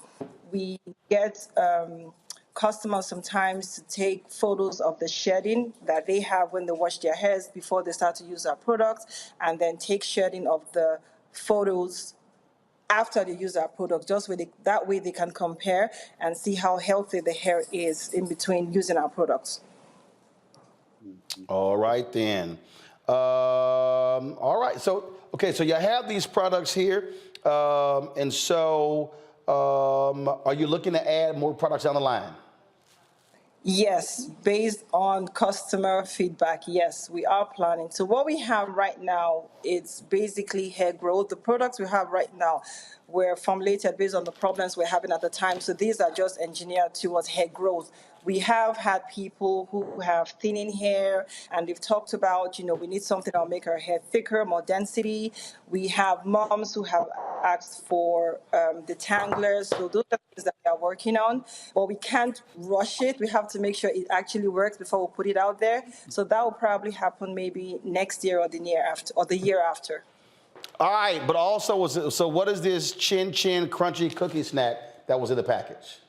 So that goes out complimentary with every order. So that's actually my business. Chin Chin is it's West African. Originally, we are Nigerians, and that's what I had growing up as a child as a snack. So it's complimentary for every order. So that just went in there. That's a cookie. You should try it. All right, then. Well, look, we appreciate it. Look, good luck. First of all, where can people get your products? So we ship worldwide, and it's available on the website, elierabeauty.com. And you can also ask questions if you have any from our Instagram or send an email. There's always someone, available to answer any questions that you might have. And we do ship to the U.S. as well. All right, then. Well, look, we certainly appreciate y'all being with us. And so let's work out those co-founder dynamics. Yes, we will. When it comes to decision making. And we appreciate it. Good luck. Thanks a lot.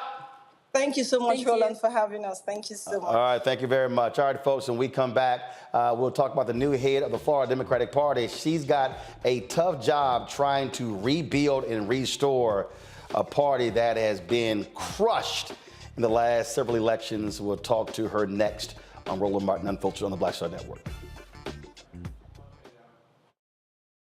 Next on The Black Table with me, Greg Carr.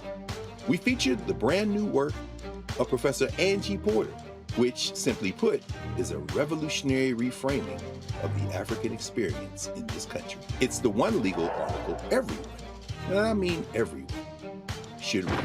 Professor Porter and Dr. Valencia Watkins, our legal roundtable team, join us to explore the paper that I guarantee is going to prompt a major aha moment in our culture.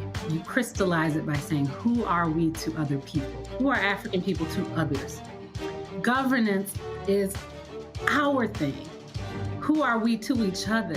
The structures we create for ourselves, how we order the universe as African people. That's next on The Black Table, here on the Black Star Network.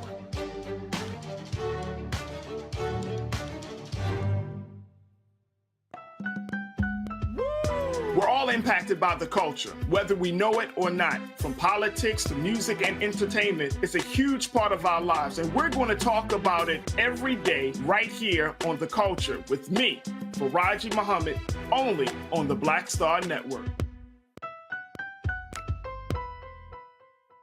Pull up a chair, take your seat at The Black Table with me, Dr. Greg Carr, here on the Black Star Network. Every week, we'll take a deeper dive into the world we're living in. Join the conversation only on the Black Star Network. What's going on? This is Tobias Trevelyan. Hey, I'm Amber Stevens-West. Yo, what up, y'all? This is Jay Ellis, and you're watching Roland Martin Unfiltered.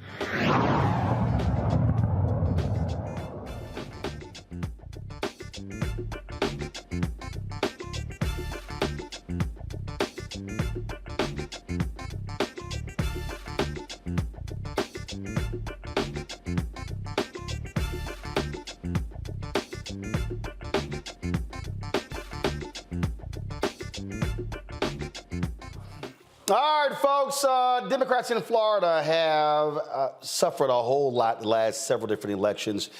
Remember, it was Andrew Goodman who, first of all, oh my God, 30,000 votes. 30,000 votes. That's all he lost by to Ron DeSantis, Andrew Gillum. But of course, DeSantis, we now see what happens when he's governor of Florida. Then, of course, you have Trump winning Florida. Republicans have been crushing Democrats across the state. It is a party that is in disrepair, unorganized, you name it. People have said all kinds of different things. My next guest, her job is to try to rebuild it. Nikki Fried has a very tough task at hand. She's the new head Florida Democratic Party. Nikki, glad to have you back on the show. You would have arguably, I say, a tougher job trying to restore your Democratic Party in Florida than President Biden has leading America. I don't disagree with that. I think that I've got the toughest political job in all of America. And it was definitely not something that I had originally thought was going to be the next chapter of my life.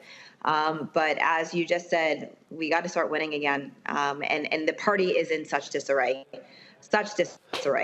But we'll get there. We will get there. We are going to fix this. And remember, the thing, what jumps out at me also, I think about same thing in Texas. Where, I hope Beto O'Rourke decides to lead the party there. And it's just, you're dealing with these red states and how things have gotten very difficult in terms of winning statewide. Republicans are controlling a supermajority in the House as well, gerrymandering, all these different things. And so what is your beginning step? How do you do that? How do you begin to restore and rebuild trust? When I look at the data in terms of the top 15 counties and how they vote, your blue counties, look, they're not even hitting 60% turnout, where these red counties are 65, 67, 70, 72, 75%.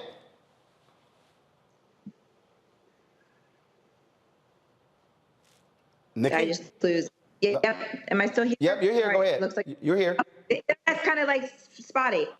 Look, here's the thing, Roland. Like, this didn't happen overnight. As you know, I was the last statewide elected Democrat. I ran out with Andrew in 2018 and was able to win that election cycle. But this has been 30 years in the making. We haven't had a Democratic governor since 1994. And so what we are going to have to do now is, you're right, is completely rebuild. Rebuilding how we talk to our voters, how we deal with voter engagement, how we organize, how we communicate, how we fundraise. And so when I walked in on day one, which is now a week and 2 days, to look underneath the hood and to realize that so much is not here. Everything from fundraising to comms to how we register voters to how we make sure we have year-round organizing. And unfortunately, we every single election cycle have kept blaming this particular election cycle on whatever it is, instead of doing that self-analysis. Like, Roland, I'm not saying that Ron DeSantis won by 19 points. The Democrats lost by 19 points. And so we've got to make sure we are doing the right self-evaluation. And I just, and I apologize for being a little late today, but you know where I was? I was sitting down with our House leader, Fences Driscoll, who is the first Black female to lead our Florida House. And so we were just talking, and that kind of conversation never used to happen with the head of the party, with our leadership in the House and the Senate. So already in week one, we are doing this differently. We are hearing from all across the state that people haven't heard from Democrats in Florida in 4 years, besides me as our Commissioner of Agriculture and a member of the Florida Cabinet. But now we're going to be lifting up diverse voices. We're going to be doing rapid responses. We're going to make sure that if we've got something going on in Florida, that we've got somebody who is directly connected to you and saying, this is our messaging from coming out in Florida. Who can you have on your show tonight to talk about what's happening in our state today?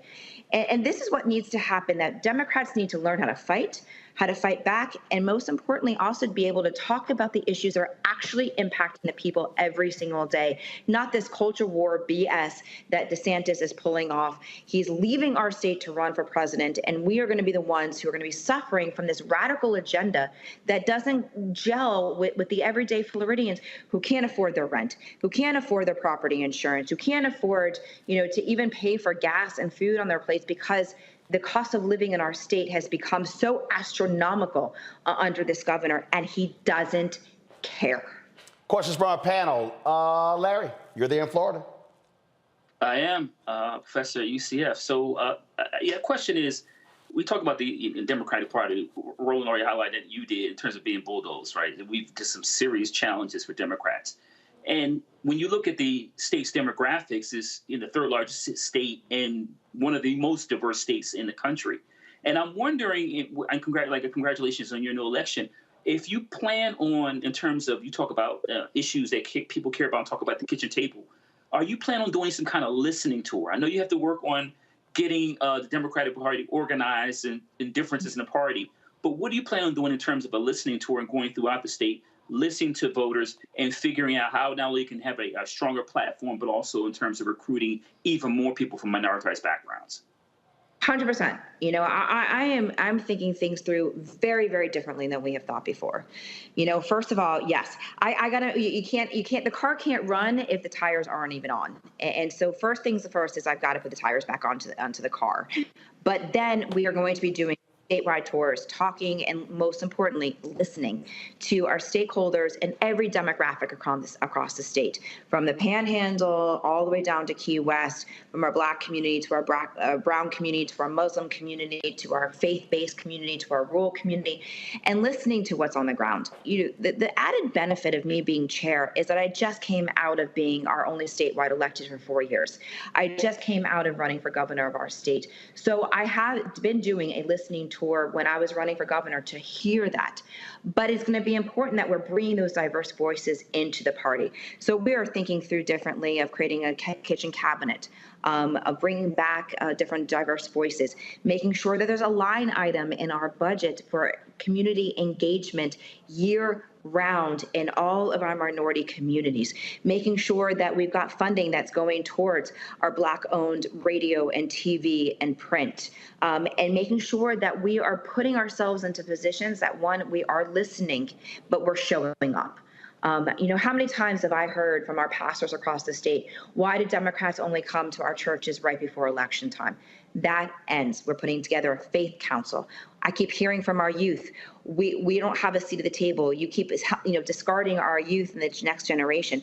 We're creating a youth council. We're going to be able to start looking at things differently, because coming again from an elected's perspective, I know what needs to get done on the ground. We just didn't have people that are willing to roll up their sleeves and stop the internal fighting. Democrats love to do this. We love to take on each other, push people down, kill our youth, and not willing to lift each other up, lift up those diverse voices. So this is going to be a new day. Is it going to happen overnight? No. It took us 30 years to get here. But having those really hard conversations, making sure that people like you and Roland that are at the seat of the table so that we make sure that we are listening to the message. I mean, even still, what I just talked about with our minority leader in the House was that we've got to be thinking through the next 60 days. Unfortunately, we've got a radical Looks like Nikki froze. Let me know when we get her back. Until hopefully we'll get her back. Candace, until we get her back, you're facing the same problem there in Texas, having to rebuild the statewide Democratic apparatus. Oh, absolutely. And I feel exactly what she's going through, because when I tell you, we're dealing with it here. But what I'm more interested in is what is her messaging is going to be to the disenfranchised voters who refuse or simply stop voting, because that is a task that we're dealing with here in Texas. 75. Now, yeah, there was a poll showing 75% of young voters in Texas didn't even vote in the last election. They didn't, and that is a task that we're dealing with right now. And so, I have to put the cowboy hat on and go and talk crap, and I have to tell a lot of these Democrats, we go in like the mafia when we go into our SDC meetings. And I let them know, I say, look, you cannot be scared to go in the hood. You cannot be scared to go to the strip club, because them strippers can vote. You can't think you two better to go into the trap houses to get them to come out to vote. But you have to have the proper messaging in order for those people to respond. That's the key. Mustafa, 45 seconds, real quick, your take. We got to make sure that we're strengthening that Democratic base with the messaging that's necessary. But the other part of it, too, is that there are about, I forget what the number is, 4.4 million folks who are non-affiliated. How are they going to make sure that they're also engaging with those folks to win them over to the Democratic Party? Well, first of all, you can't win over non-affiliated unless you win over affiliated. So you got to rebuild brick by brick. And I think that's really what Nikki Free's task is. We'll reschedule her, some issues with her Skype there. And we'll certainly get her back on the show. We'll try to get her back on tomorrow, but definitely want to hear more of what she has to say. Folks, that is it for me. I got to go. Don't forget, folks, support us in what we do. Download the Black Star Network app, Apple phone, Android phone, Apple TV, Android TV, Roku, Amazon Fire TV, Xbox One, Samsung Smart TV. Join our Bring the Funk fan club. Send check and money orders. P.O. Box 57196, Washington, D.C. 20037-0196. Cash App, $RM Unfiltered. PayPal, R Martin Unfiltered. Venmo is RM Unfiltered. Zelle, Roland at RolandSMartin.com. Roland at RolandMartinUnfiltered.com. Let me thank Larry, Mustafa, and Candace. Thank you so very much. Always glad to have my two Alpha brothers here and a fellow Texan on the show. Thanks a bunch, folks. Don't forget to get my book, White Fear, How the Browning of America is Making White Folks Lose Their Minds. All bookstores, Amazon, Barnes & Noble, and Audible as well. I will see y'all tomorrow. Ho!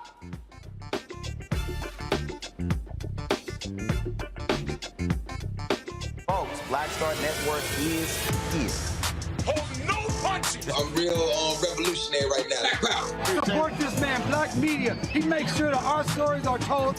Thank you for being the voice of Black America, Roland. Stay black. I love y'all. All momentum we have now, we have to keep this going. The video looks phenomenal. See, this difference between Black Star Network and black-owned media and something like CNN. You can't be black-owned media and be scared. It's time to be smart. Bring your eyeballs home. You dig?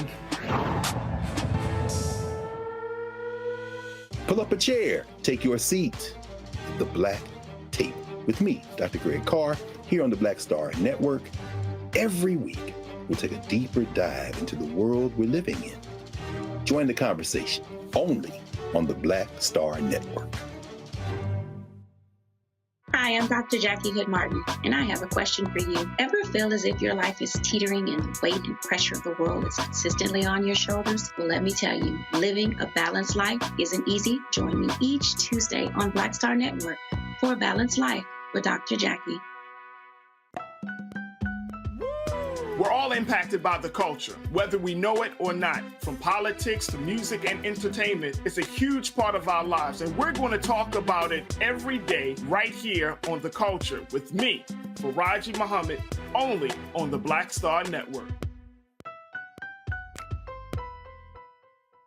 I'm Deborah Owens, America's Wealth Coach, and my new show, Get Wealthy, focuses on the things that your financial advisor and bank isn't telling you, but you absolutely need to know. So watch Get Wealthy on the Black Star Network.